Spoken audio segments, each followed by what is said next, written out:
یه جوری عاشقم که با تو حاضرم تا خود ما برم. نمیشه تو دلم حتی یه ثانیم کسی را بدم. گل من میخوام قلبم و فقط به تو بدم، فقط تو بخوام قربون تو برم. مثل پروانه همش دورتم دورشم. گل من میخوام حرفامو فقط به تو بگم، چش تو ببند بده دل تو به من. دوست دارم بذار لو برم فقط تو بخند.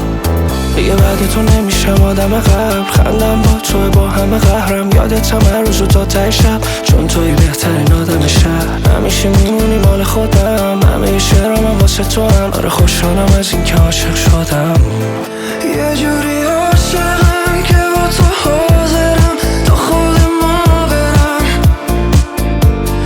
نمیشه تو دلم حتی یه ثانیم کسی را بدم. یه جوری عاشقم که با تو حاضرم تا خود ما برم.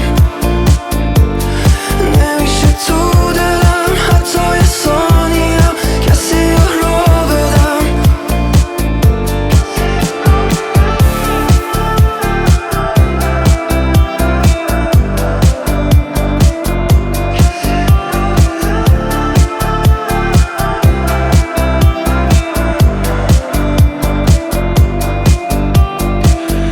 یعنی تو نگاه تو غرقم، نباشی نزنه دیگه قلبم.